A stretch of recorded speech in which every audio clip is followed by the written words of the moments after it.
Okay, hello, my name is Jennifer Snow, and I'd like to welcome you to my new show, The Jennifer Snow Show. I am here today with Joe Scarbeary, who is running for candidate for mayor of the city of Streator of Illinois. Hello, Joe. Hello, Jennifer. How are you doing today? Wonderful. Good. Would you like to tell us a little bit about yourself? Well, my name is Joe Scarbeary. I'm running for mayor of the city of Streator. I'm married. I have 3 children, 2 grandchildren. I've lived in Streator my whole life. I work for the city of Streator and recently retired from the Streator Fire Department with a little over 20 years of service. And I'm currently a city council person, and we'll go from there. Okay, so tell us why you are running for mayor for the city of Streator. Well, I said this the other night in the debate we had out at Romer's, and my response then was, why wouldn't you? I love this town, love it. You know, went to high school here, decided to stay here, raised my family here, where a lot of my, most of my other friends left and went on to do their own things. But Streator's just a wonderful place to live, and I couldn't think of anything better to do than to be the mayor of this town. Okay, and what impact do you think that you can make being mayor of the city of Streator? Well, you know, I'm 50 years old. Our current mayor, he's a great guy. He's a wonderful man. He's getting up there, and you know, I think what the city needs is a fresh new start. Some younger people to get involved with new ideas, think a little outside the box. This seems like the Streator way's always been more reactive than proactive. So I think we can be a lot more aggressive with the state and get more involved with our representatives and senators. I don't see any of them in town ever. You know, I know Lance just got down in Springfield, so he hasn't been there a long time. So Lance is a great guy, but you know, I couldn't tell you the last time I seen Sue Resin or anybody in our town. Right. So. And Lance was just here actually last August. Yeah. So. But I would like to meet with him maybe quarterly, or you know, the city's got to push. I mean, without Springfield. Right. So. Okay, and there are a lot of thefts and break-ins in the city of Streator, and so should the city hire more full-time policemen to combat the problem, or have all part-time police? Well, again, being a councilman, we've had this discussion repeatedly, and just for the record, and I'll go ahead and say it because I have an article or an ad coming out in a couple of days, but on our current city council, I am the only one right now to vote against part-time police officers. There should be no part-time police officers. I begged them then. I told them it wouldn't work in this community. I know firsthand, being a fireman, what will and won't, what doesn't work on scenes, and it did. It failed. They had a couple apply. I think one worked 1 or 2 shifts and quit, and it's just not safe for our guys, and it's just not the way things are moving in the future. So, and I can tell you the CSOs, I wasn't really for that. You don't know what you're getting on an incident. You walk into a house on a routine call and somebody's got a gun. So since the implementation of part-time officers, how many are currently employed that are part-time? To my knowledge, none. None? Okay. One backed out and never, he got his vest and stuff, but then he got hired, I believe, for a county sheriff somewhere, and they're not allowed to work at other departments, which a lot of departments aren't. And then the other one worked, I think, a couple shifts. He was a past Streator police officer that had quit, and then he wanted to come back for a couple, but he didn't follow through with that either. So. Okay. So there is funding available through the Department of Justice for cities to hire more police, and even more funding for additional police for higher crime cities. So it doesn't appear that the city of Streator has applied for any of these funds, and why? Well, I can't tell you on the police side so much. What the city is going to argue is they don't want to hire anyone. They would rather outsource or eliminate, for example. Right. I recently retired and they have not filled my position. And again, they're going to use the pension issue, which they don't tell you the whole story. Why we have tier 2, which is why anybody would actually really want to work for the fire department or tier 2. But there's a significant savings to the city down the road with tier 2. But they don't tell you that now. They just tell you it's crippling us, and it is to an extent. So, but there's ways to solve it, and I'm the only one that's ever proposed any solution to solving it. the half cent was the initial one. I proposed that. With that, yes, you were going to pay $2.50 more on a $500 TV, but everybody pays it. The people outside the city, you know, towns, everybody. People coming from Dana is going to help alleviate this problem. And not only by having that, it would have lowered everyone's property taxes 15% that lives in the city. So, you know, you take care of your own, we lower your taxes because we have the highest property taxes, and you have to pay a little more, which makes it fair to everybody, you know, everybody. And then, what I wanted then is the council just to pass it, to put it on a referendum. We don't have that authority to just say, hey, here's a half-cent sales tax. Let the people decide. And if 80% of the people vote against it, so be it. But, you know, by the people, for the people, just doesn't seem to work anymore. And the other thing I proposed when the pension was bonding it out, because if we can say we take a loan out for $5 million and we invest that money, when we take the money out and we can get the fire department funding to $10 million, then they can invest even a greater risk or reward, I guess it would be, which gives them a lot more flexibility, which like the MRF and everybody else has to make money. They've really limited the fire department's investments. They say you can only invest so much in fixed, or you have to invest so much in safe, but yet you can invest so much in risk. But with the yield curve and the treasury bills, if I invest $3 million, I get 2% return when I borrow the money at 4% or 3.5%. You lose money. But if you can borrow the money at 3.5% or 4% and put it in the market and get 7 to 8%, you're doubling free money. Right. So you get ahead instead of behind all the time. And they're really looking at that. I can't believe nobody's ever even thought to bring that up before.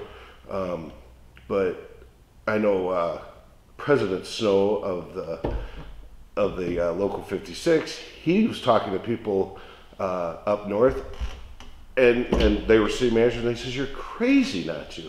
So why wouldn't we do that? You know, but they've agreed to fund the pension fund 100% this year, because I pretty much got on my knees and begged. But we'll see. That it's funny that they're not willing to do that until after the election. Right. Now, you did bring up a point about you being retired now from the fire department, and that leaves 14 men as opposed to the 15 that is supposed to be there, which is causing a lot of overtime.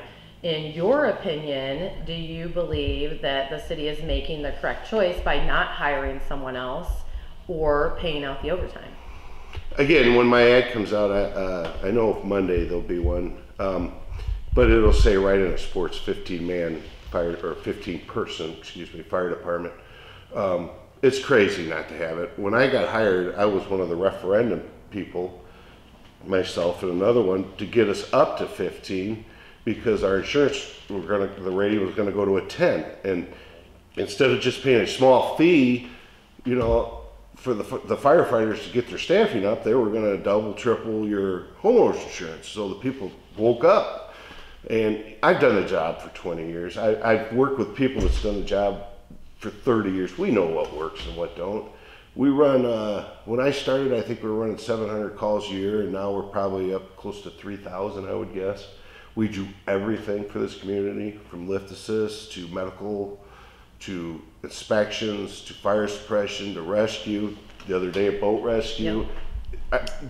You cannot do it with 2 or 3 people. It's proven it doesn't work, and it's not safe. And I would not go to a house fire with 2 or 3 guys and expect anyone to go in. It's a dangerous profession. It really is. And I've done it, and I've paid for it, you know.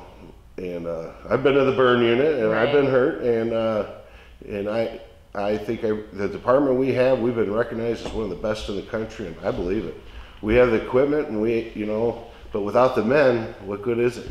Right. And for people who don't know, that the homeowner's insurance will use an ISO rating score, which, you know, the fire department and how well it is staffed and the equipment that they use is added into that ISO score for the homeowner's insurance, which can determine your rates. It does determine your rate. Even State Farm, doesn't use it a lot, still uses it, but it's your water company, it's your dispatch center, and it's your fire service, and all of them make a rating, and the lower the rating, the lower your homeowner's insurance is begin. And we've gone from a 9, or almost a possible 9 or 10, to a 6, to a 5, to a 4, and now we're looking at probably going to a 3, and 1 is the best, so it means more savings.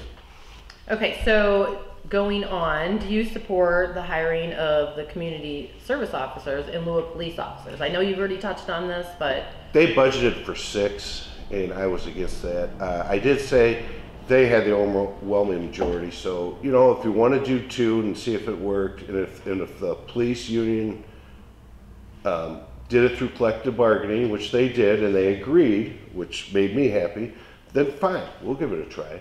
You know, but just as an experiment, it's not a solution. You have to see if it's going to work. I mean, it's really on a monthly or yearly basis. I mean, I don't know if it'll work. You know, the proof's in the pudding. We'll see from here. But I have a lot of reservations about the safety of those people. Right. And if I'm understanding correctly, currently there is 2 of them 2. Employed. There's 1 man and one working woman. Yeah. currently. Okay. So, do you support the Streator firefighters and their causes? Right. Yeah, we can almost skip that. Right. 100%. I do. They do a wonderful job. People don't know, and I was a good part of it, but I mean, from the calls we have gotten, you can't make stuff like that up. And I can't say a lot about them, but I mean, you know, we've gotten calls to flip a mattress or get a guy a drink, or I mean, yes, there are so many wasted calls. Get the bird off the wire. Yes. But in the end, they just alone what they give in charity and the support they give throughout the community, you know, and it's true. If you're a fireman every day, you're not just a fireman 24 hours at a time. You really do. And we got a great group of guys, and they've earned the right. And I worry more about their safety than anything with cuts.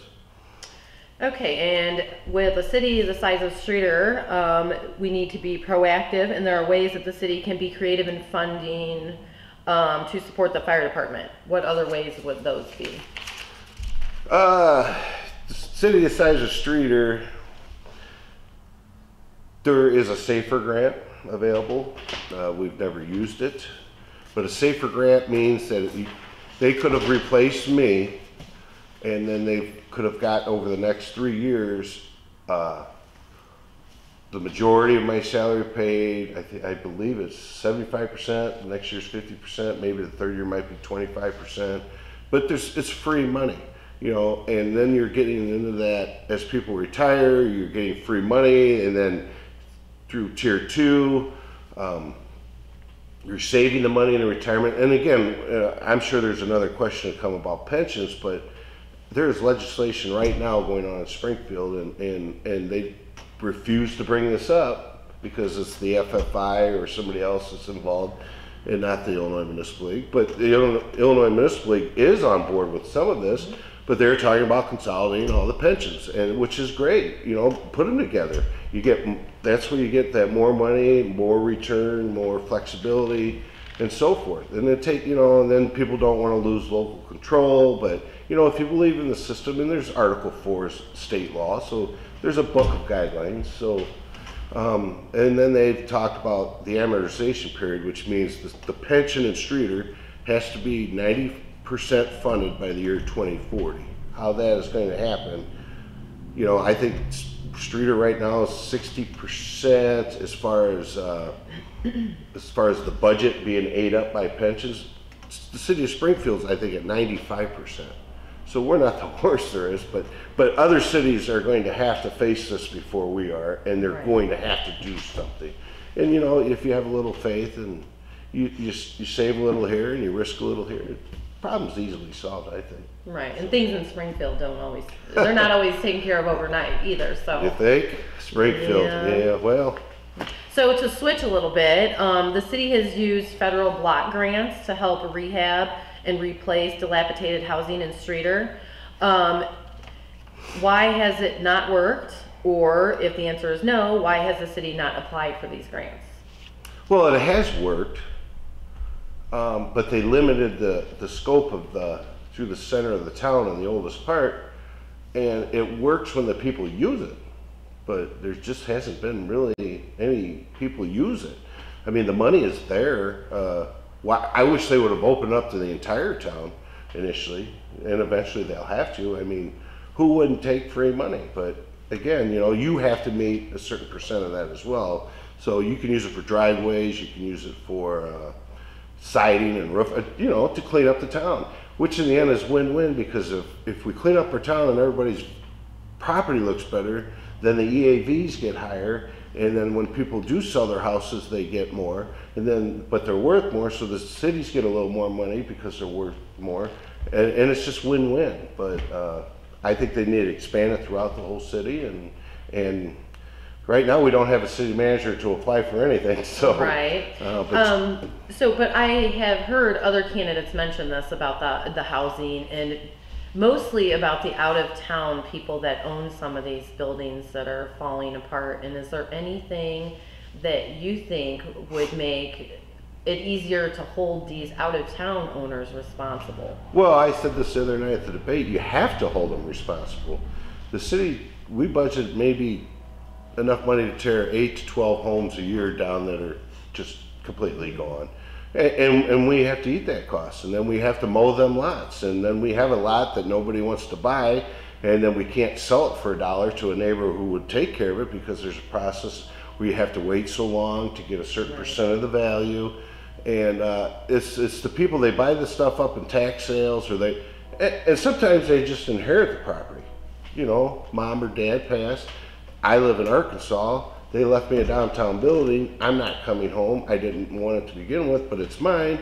So they don't do anything for it. And then of course it gets too late. The roof falls in, or, you know, the bugs move in, and this and that. And then they walk away, and now what's the city to do?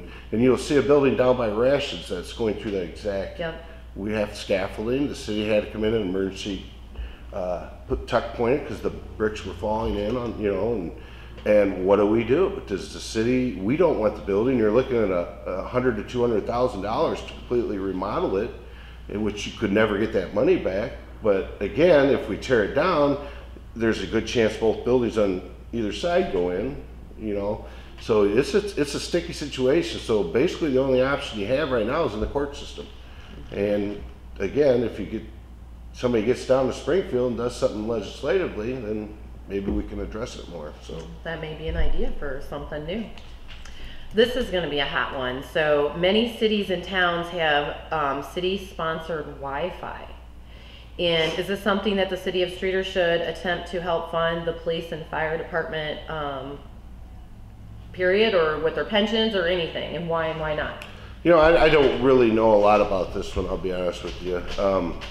We haven't looked into this as a whole. You can only take so much money. Years ago we put a telecommunications tax on, and that's how we paid for the fire department.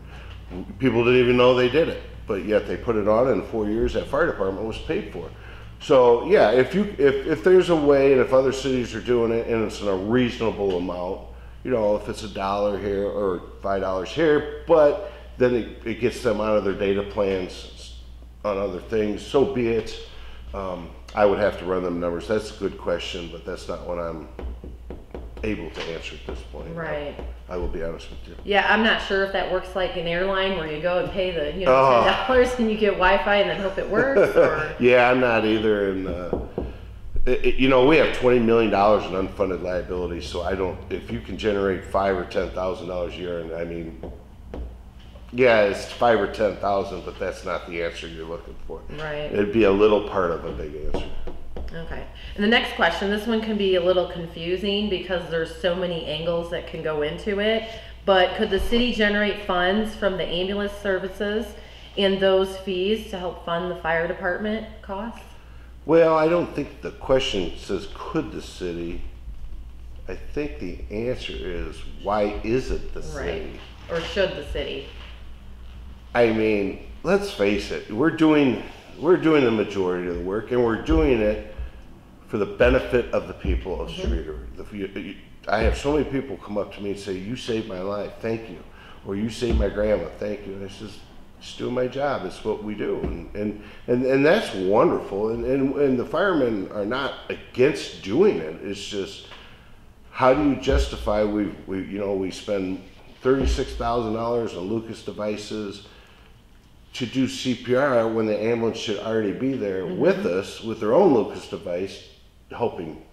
And that's the way the city has gotten, is the fire department has been given so much responsibility and given so much equipment because what if? Now I will take this a step further, and I didn't want to comment on this, but I think it's a great time. But 2 weeks ago, my mother-in-law, who I love dearly, she's watching,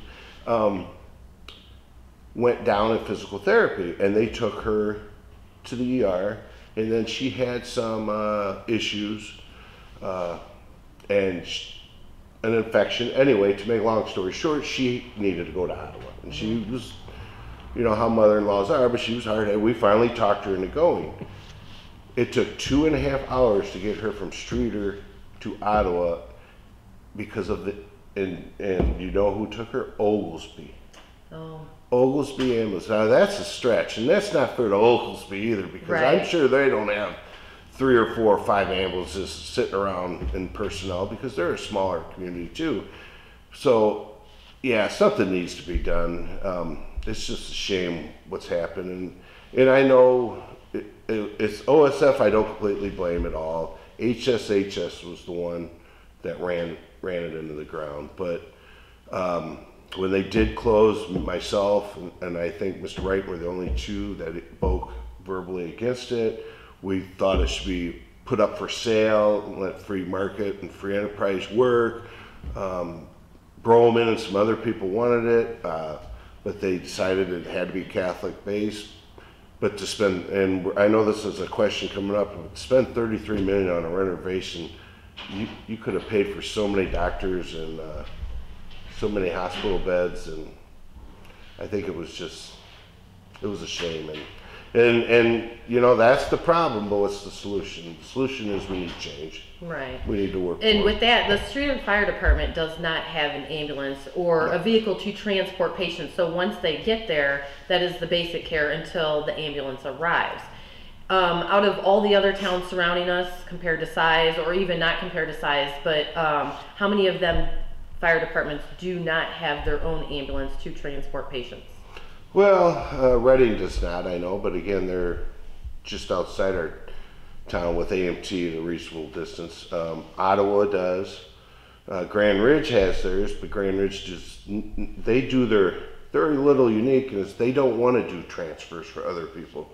They want to take care of their own community, which I don't blame them, and they make enough money that they can provide the service. In fact, they make money, surprisingly, and but they don't want to burn their people out, because their people are volunteers and they have to, you know, miss work or travel distances. So, but the city of Peru Fire Department does not have ambulances. The city of LaSalle does not have ambulances, and it's a private group over there. But just like AMT is a not-for-profit group. Right. Okay. So, and the next question would be: other cities are trying to use TIF funds for schools, roads, police, and fire. Is it possible for Streator consider using the TIF funds to support public safety and infrastructure? TIF funds are not for public safety, I'm aware of. TIF funds is basically it's a loan, it's a future payment up front.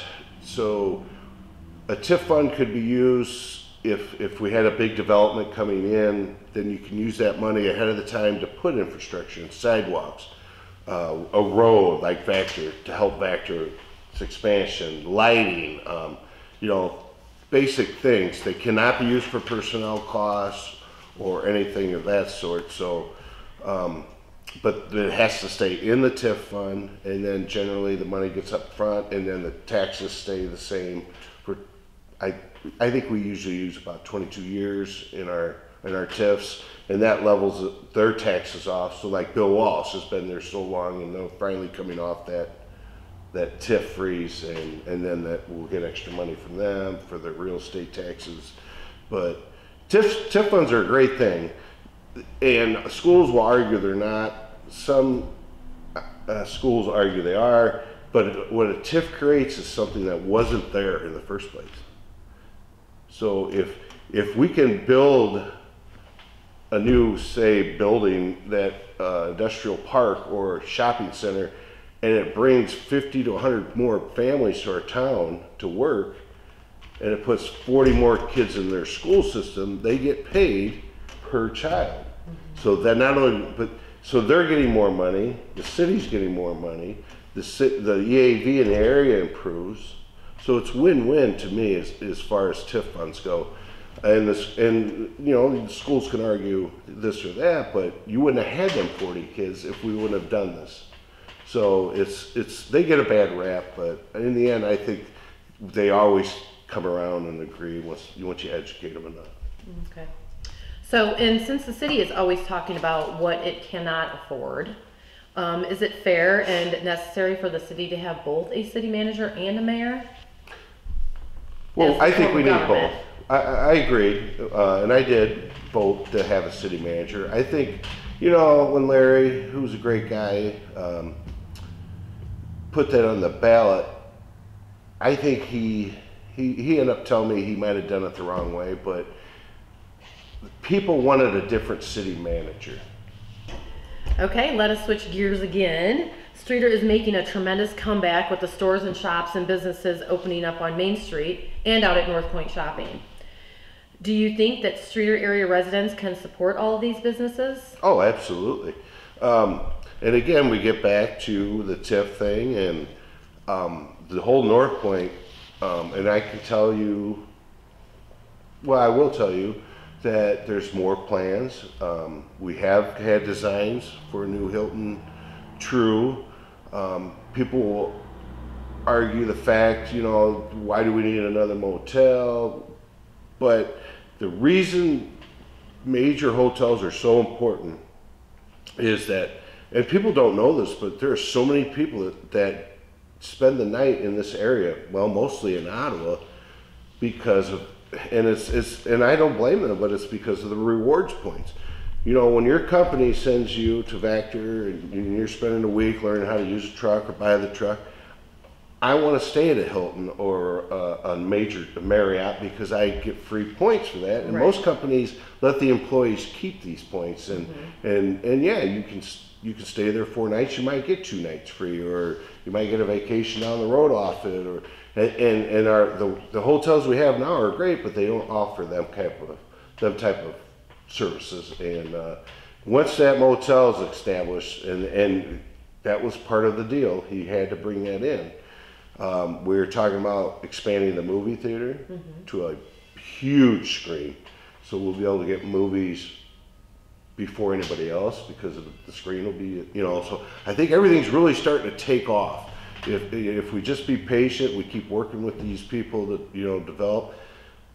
I tell you, the biggest problem in Streator is not really the businesses, it's the housing. So has there been interest from a major chain hotel? Yes, we have designs from a Hilton True at City Hall. We haven't released those designs yet. Of course, they'll have to be reviewed and approved, but Hilton has come forward, and it would be located it would be to the west of First Federal Bank. Okay. So. It also helps because they usually have conference centers too, right. Which Romer's has a great conference center, but it always helps to have a few more selections. And they wouldn't have a bar or restaurant or anything, so that would improve Romer's. He would get the walkover traffic and anybody. Your local area businesses and taverns, people don't spend the night in the motel usually. They go out and eat, so it's win-win. City wins on the pillow tax, and the business owners win on the expense money. So. Okay. But do you think that the new businesses on Main Street are overpriced for the average family in Streator? Well, I don't know about overpriced. You get what you pay for. I think that the businesses provide quality items. Do you have any ideas on how to attract more businesses? Well, the thing in today's world, and you have to do whatever you can. Right. And there's a lot of online shopping. So I myself do a lot of online shopping, so I do not, but it seems like there's a package every day at my house from one of my children. But anything you can give them, anything. It's win-win. whether you can help them develop property or help them secure a building, or put a plan together to incorporate some type of TIF or enterprise zone to further save their expenses. That would be. Is there any particular reason everything is going out north? Or I've heard some people on the west side, southwest, say, oh, we got to drive, which isn't far, but across town. But I mean, everything is building kind of out north. Well, your key stores always will do that. If you have a premier store, a Walmart, or in the old days it was Kmart or Kroger's or Home Depot, your other stores are always going to locate around that, because it's all about foot traffic. And when they do their feasibility studies, I mean, how many people drive by a day, how close, I mean, it's all designed for that. Right. So what is your vision on getting more higher paying jobs for Streator? Well, the market always dictate that, but we're on the right track right now. I think there's a great opportunity out south with the industrial park that's going on. Factor, again, they're hiring 90 people, and them are great jobs. I think maybe 25, and I don't know the exact number, but maybe 25 of them will be management, but the rest are $20, $30 an hour jobs. And again, here we come back to the problem. Somebody that moves into Streator and makes a good wage and can afford a nice house, but there's really not, there's no $60,000 to $120,000 houses for sale. There's not enough to supply and demand these people, and so what they end up doing is they live in Ottawa, they live in Pontiac, they live in the country, and then they drive, which is good for them if that's what they choose, but it doesn't, at 2020 next year, January 1 comes our census, and that number is one of the most relevant numbers in government there is, because what that census does is it gives all your motor fuel, everything comes from that number, and that's what we get. And if we could raise that number several thousand people, it would be a tremendous amount more money that the city would have to fund pensions, better roads, and so forth. And then it just snowballs, it keeps snowball. Right. And it keeps rolling down the hill. It gets bigger and bigger and bigger because you have more to offer. There's more opportunities. The schools get more kids. So. Since the last census, do you believe that the population has increased or decreased? Boy, I'd be real close to say it either way. Stay the same? Yeah, I'd say it's real close. Okay. And maybe a couple hundred up would be my guess, but that's a guess. Okay. So, are you happy with the closing of St. Mary's Hospital when that happened? That was unbelievable. That was a travesty for this community, and they were not prepared. The city, or OSF, or HSHS, they just left us hanging. I mean, they walked away, and we're still feeling today. I mean, I can't believe we don't have a hospital in this community. I mean, you go to other towns, Eureka, which is not even maybe half the size of Streator, a third, and they have a hospital. If people don't know already, IVCH, which is a great hospital in Peru, they have just been bought up by St. Margaret's. OSF has, pretty much cornered the market in this area. And what's happened is, last year there was, I think the number was right around 750 hospital chains throughout. And within 10 years, Jimmy Lance and me were discussing, they would be down to maybe 100 chains. So that's where it is. They're taking the little people, and they're buying them up and they're consolidating, and that's the way of the world. And it's hard to stop that. But again, if you could have stuck a Broman and Streator in the middle, then the price wars could have, helped the consumer. Now, it is what it is. You don't have that other option, If there's a Home Depot here and a Menards here, you have that option. They both have to compete. We don't have that here. It's OSF or nothing, so. Right, and I know a lot of people personally who worked there that, either went out of town to get jobs or actually moved out of town to get different jobs just for the fact that they were losing their job there. They were our biggest employer at one time. Yes, they were. So over Owens and Vactor at one point. At one point they were. Yeah. So are you happy with the takeover of St. Mary's now as OSF and turning it into an urgent care and emergency room facility? Well, I mean, if it wasn't for your husband and I know I was part of it, and Senator Resin was part of it, and Representative Flowers. And there was a few others that got the ball rolling on that. I mean, that was a travesty. And now it's that kind of world where people need to understand, and this is important, is that OSF is, I think, #1, I believe, maybe in the country. So when they discharge you and send you home, they don't want you back. Right. They want you to heal at home because their ratings are dependent upon that. And if you're coming back every 3 days, then that hurts them. So that's why this whole rural health care, they want ambulances and firemen coming to your house so you don't come back to Ottawa or Streator or Ottawa or wherever, and you come back and we can just check you at home. And that's where they're going. I was talking to a gentleman, and he was from North Dakota, and he says, if we got to go to the hospital, we got to go 90 miles. Right. And it seems, well, we don't have to do that here, but we can go 2 miles to our urgent care or our emergency room, but then you're going to Peoria by helicopter, or you're going to Ottawa, which can't handle the overflow right now. They're full. So, again, I know it's a private business and all, but I thought that they're missing a great opportunity here. And I think someday you'll see it as a hospital again. I think you'll have to. Right. And as you mentioned about there was legislation put into effect because for at least a year between HSHS closing and OSF turning it into an urgent care, ambulances were not going there. No, not at all. And so what do you think, was the city aware of this? Because what I'm understanding is the city was aware of it, even though they claimed they were not aware of it. However, what was the lack of communication at City Hall with the city leaders on not having these services so that when people were picked up by the ambulance in town, that they were taking to the closest facility instead of being drove to Pontiac or to Ottawa or elsewhere? Well, the mayor was definitely aware of it. I'll be honest with you, he was on the board. But they were not prepared for it. So when it did start, it was kind of, here we go, let's take a chance. And initially, you had the choice, I don't remember when it first started, but take me to Pontiac, or take me to Ottawa, or take me to Peru. And then that became null and void.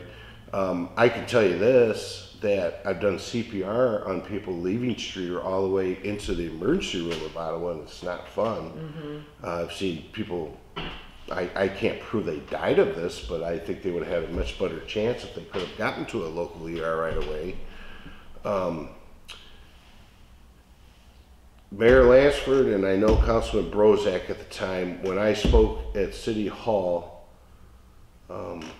against this, they remained silent because their philosophy was they did not want OSF to walk away. They thought that was the only person going to take it, and they didn't want to upset them. Well, there's always somebody, you know, Broman had already shown interest, and I know there was another one. So, I mean, that's what free enterprise is. Right. And the consumer wins, but they did not speak to support it at all. And I believe back then I was the only one that went up to Bolingbrook and watched everything unfold up there. And that was a done deal before we even went. So, but healthcare is ever changing, and you're going to find out in the next presidential election that's going to be your #1 topic. But you can't create an uneven balance of, you know, the safety and the health and welfare of your town citizens over what you're afraid to not do with a major company. Well, you wouldn't think you could, but I'm not saying it did happen, but all I can say is what happened was not right. I remember being on ambulance calls 30 to 40 minutes waiting for an ambulance, you know, and there's only so much I can do. I mean, I was just a first responder. Right. You know, if somebody had diabetes and their blood sugar was at 45, I can only give you so many cans of Pepsi, and we had glucose in our thing to put but I don't have the ability to directly put medicine into people, you know. And I remember waiting 30, 40 minutes, and that's tough. That's a lot of strain on the fire department personnel. And I remember at that time, and you guys had just started out doing the EMS, because that's only been in the last few years. Yeah. Before, the fire department had not run ambulance calls. They don't have their own ambulance. No. So yeah, this was all new to you guys, and then you're stuck with 30-minute calls of trying to save someone's life, and you are saving her. Right. You are all they have. Right. But feeling helpless in the meantime, because you have no ambulance coming, and you have this equipment that's limited, and so and you can't load them and go. Right. A terrible situation. You don't have a vehicle to load them and go. So, because the Mayor Jimmy Lansford sits on the board at OSF, correct? He does. So, do you think that the current Mayor Jimmy Lansford, that there was a conflict of interest in agreeing to close St. Mary's Hospital? Well, again, I don't think he had any say in closing it. I mean, by then he was done working with them, and I don't think he's on the true corporate board. That's, the nuns pretty much handle most of that. But as far as a conflict of interest, no. I think what Jimmy did have is a greater, what he should have done is been a little more vocal, a little more transparent, a little more upfront with the taxpayer. Why does everything have to be a secret? Right. If he knew it was coming, we would have had more time to prepare. And then to throw into the middle of all of this, when everything can't get worse, they get rid of our dispatch system, which ends up in Pontiac, and then they were not ready for it either. Right. I mean, they had no idea what they were getting into, and they couldn't handle it. And I'm not against VCOM, but they were not prepared for the amount of volume, and things just got out of control. And I know they tried to fix it, and right, and it's a little hard too when those people aren't local, if they've never been here. Right. It's like hiring someone from out of town, like AMT. They get confused on what the roads are when you can, you had Streator's 911 that could go by landmarks and say right next to Carbo's as opposed to, such and such Vermilion Street. They can't do that in Pontiac. They can't say, hey, it's right outside of Carbo. So, okay, on to like a different kind of question. This is more like a health and fitness thing. The money that OSF gave to the Streator YMCA was a big chunk of money. Do you think that the Streator YMCA has a big advantage over the other 3 gyms in town? And do you think that they should have provided like smaller grants for the needy residents to attend the gym of their choice as opposed to just the YMCA? Well, it was not OSF that actually gave the money.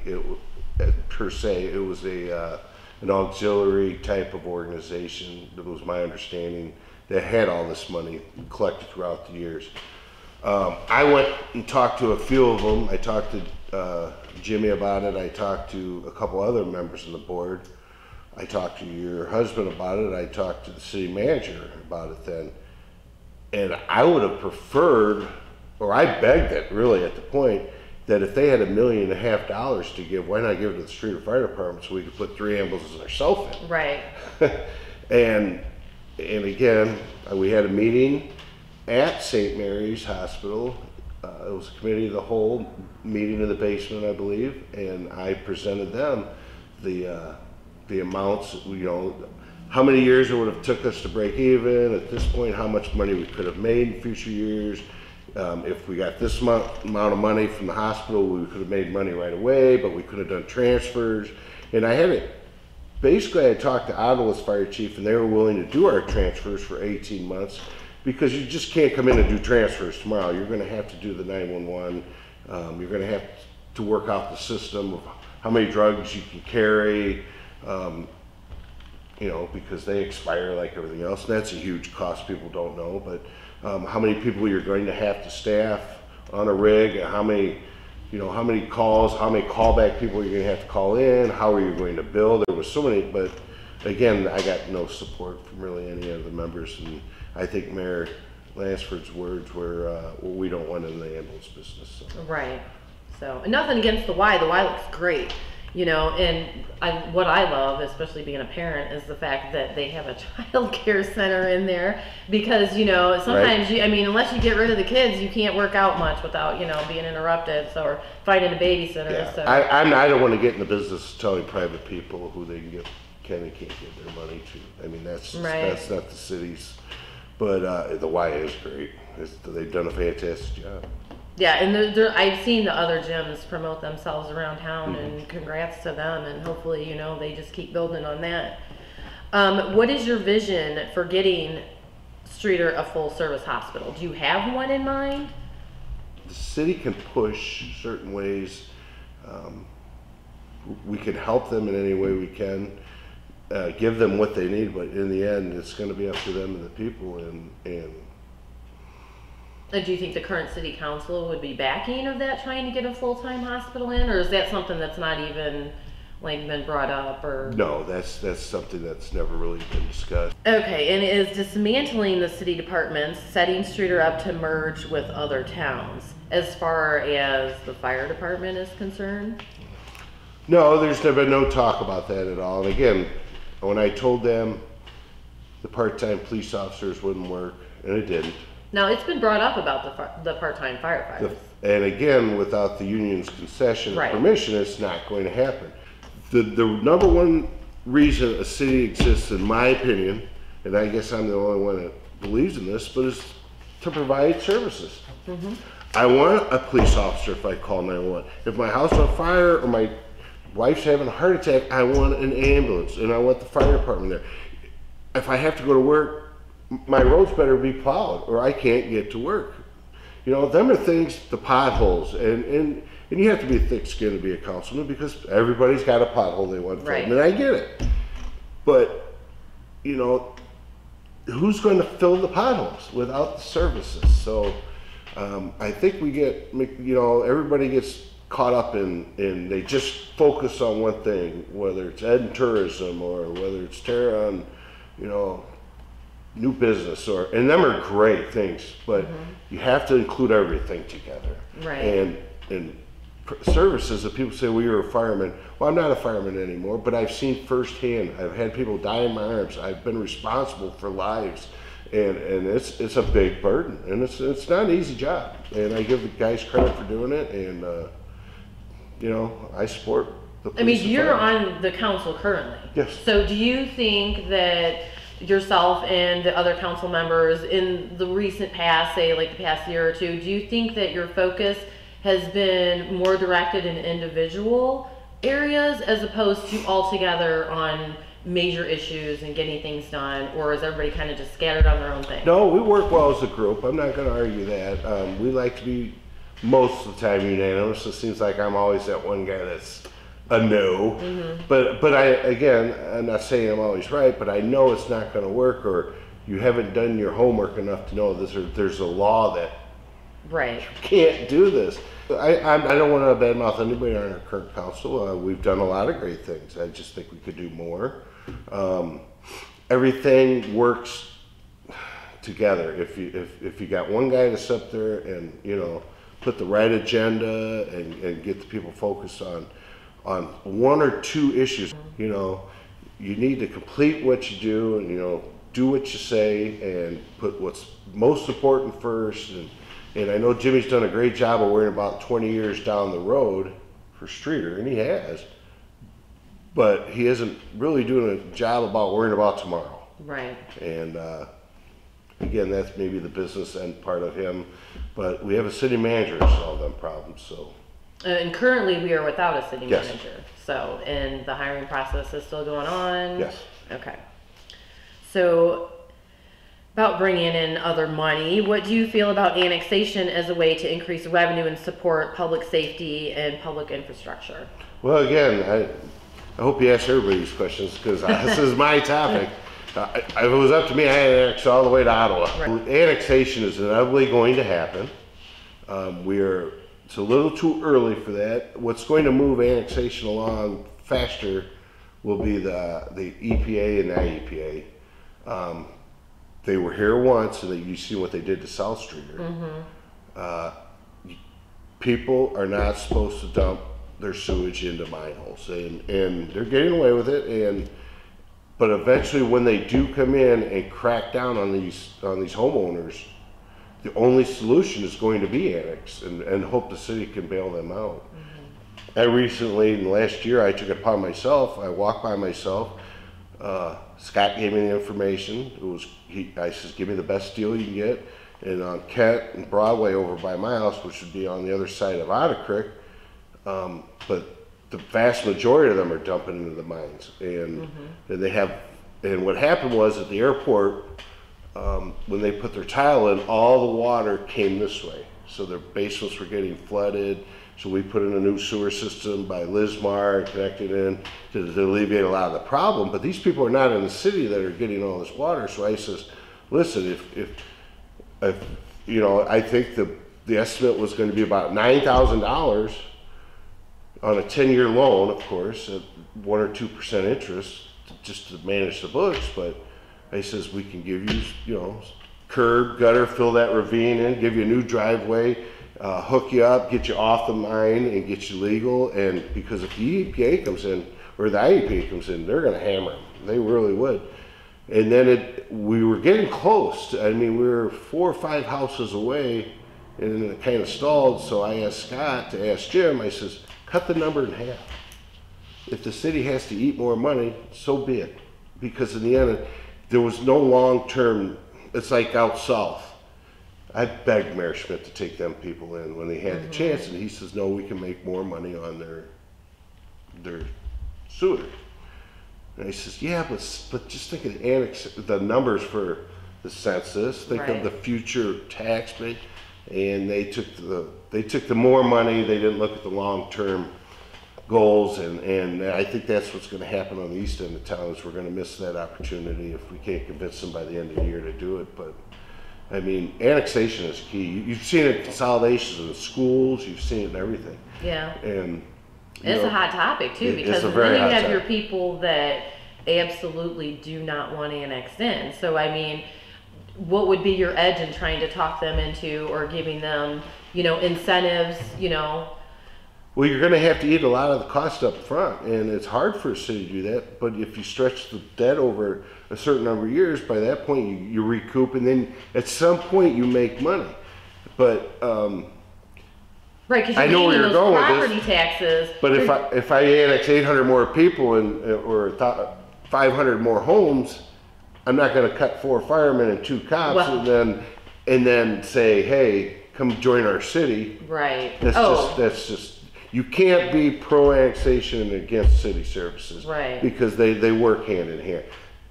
Half the reason people want to annex into the town is for that reason, for a quick response from a police officer or a fire department. And nothing against the other volunteer departments, but we're in the station, we're not at home, and we're ready to go, and we could be there faster. And in a house fire, you're talking couple minutes. For example, right? I mean, just over like by Sharon Road and stuff like that, they're in Reading's district, and that's a long way from Reading to Sharon Road, is, you know, especially when you see what a house fire can do in 3 minutes. My mother lived down at the end of Joseph Street by McDonald's, and that was Grand Ridge. And Grand Ridge is wonderful volunteer. Right. State of the art. I give them credit, but I mean, that's a 15-minute drive, and it's not much left in 15 minutes. Right. So. Yeah, that's definitely a good idea. So, and you've dealt with some of this being a fireman, but drugs are destroying our young people. And what are your ideas on what could be done to stop this crisis? Well, this was one of my topics the other night, but you know, heroin is just the legalization of marijuana, whether you're for or against it, and I'm not here to debate that, but it's probably going to happen, inevitably happen sooner than later. But heroin, I've just seen firsthand what it does to families on calls. I've seen so many young and older people die. And it's not getting any better. The problem with heroin is the cost has become so cheap. And now they're cutting it with fentanyl and other drugs that make it even worse to do.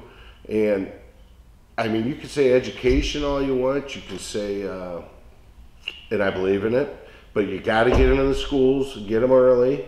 And you got to get the big players off. I mean, you have to get them before it's on the streets, because then it's too late. I mean, Trident does all they can, but you know, maybe you have to have a full-time streeter officer more dedicated to just the drug problems, to the 2 CSOs worrying about unlocked cars or fingerprint. I mean, again, we get all back to prioritizing. So. Right, and I know the high school has programs, you know. High school does a wonderful job.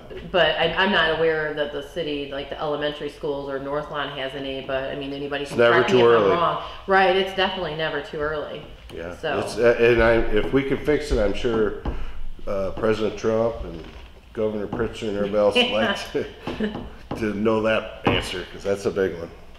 So before we go, is there anything else that you would like to add to this?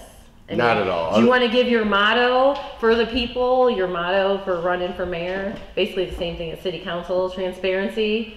Well, that you're available if anybody wants to talk or have questions. In the paper, when we had the questions from the Times, I did include my home or my cell phone, 24/7. I can remember running several years ago, and when I ran, I went to every home, I think almost in Streator, and either hung a door hanger or knocked on the door. And that year we got an 8% voter turnout. So 92% of the people, you know, I'm not saying I wasted my time, but I could have focused more on the, so I guess that's my message. If we really do want a better Streator, you want people to change, you know, you want better services and to prioritize a little more aggressive in annexation, a little more working better with the city manager and transparency, then get out and vote. I encourage you to go, Joe. Yeah. But please vote, regardless of who you vote for. Vote. It's your right. It's your responsibility. You know, and we'll go from there. People don't realize how important the city is.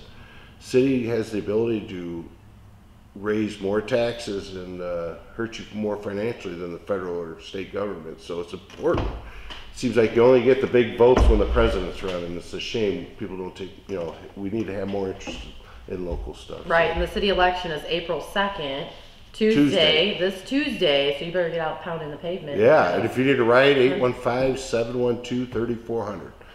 And yeah, there's a lot of people offering rides for voting. Absolutely. So, well, thank you, Joe Scarbeary, for spending time with us, and we wish you the best. And until next time, this is Jennifer Snow for Gleam TV.